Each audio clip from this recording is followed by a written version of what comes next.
Hi, ചില cases നമ്മൾ കാണാറുള്ളത് സംസാരം കുട്ടിക്ക് ലേറ്റ് ആയിട്ടാണെന്ന് 2 വയസ്സ് 2.5 വയസ്സ് ആ പ്രായത്തിൽ തന്നെ പേരൻസ് മനസ്സിലാക്കിയിട്ടുണ്ടാവും.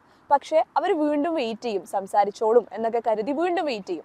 ഇത്തരത്തിലുള്ള ആൾക്കാർ പിന്നെ പാനിക് ആവുന്നത് കുട്ടിയെ സ്കൂളിൽ ചേർത്തുന്ന സമയമാവുമ്പോഴാണ്.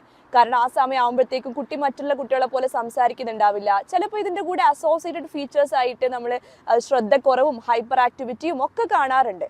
അപ്പോൾ ഇത്തരം പേരൻസിനോട് നമ്മൾ എപ്പോഴും പറയുന്നത്, ഇത് നമ്മൾ കുറച്ച് മുന്നേ നമുക്ക് കാണാൻ പറ്റിയിട്ടുണ്ടായിരുന്നെങ്കിൽ സ്കൂളിൽ പോകുന്ന സമയമാകുമ്പോഴത്തേക്കും കുട്ടി ഏജ് അഡ്വക്കേറ്റ് ആയിട്ട് പോയിട്ടുണ്ടാവും.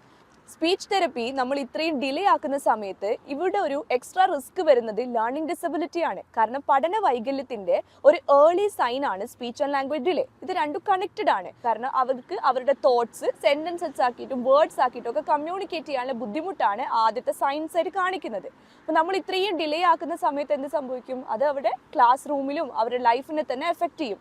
അതേസമയം നമ്മൾ കറക്റ്റായി ആ ഒരു സമയത്ത് തന്നെ നമ്മൾ സ്പീച്ച് തെറപ്പി ഒക്കെ സ്റ്റാർട്ട് ചെയ്യുകയാണെങ്കിൽ അത് അവരുടെ ഹോൾ ലൈഫിനെയും പഠനത്തെയും ബെനിഫിറ്റ് ചെയ്യും. അവിടെയാണ് റീതിങ്ക് റീഹാബ് നിങ്ങളെ എല്ലാ രീതിയിലും ഹെൽപ്പ് ചെയ്യാൻ പോകുന്നത്.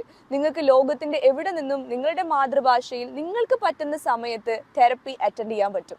സോ നിങ്ങളുടെ കൂടുതൽ സംശയങ്ങൾക്കും കൺസൾട്ടേഷനുമായിട്ട് ഞങ്ങളുടെ വാട്സ്ആപ്പ് നമ്പറിലോ അല്ലെങ്കിൽ വെബ്സൈറ്റായ www.rethinkrehab.in വഴിയോ ബന്ധപ്പെടുക. Thank you.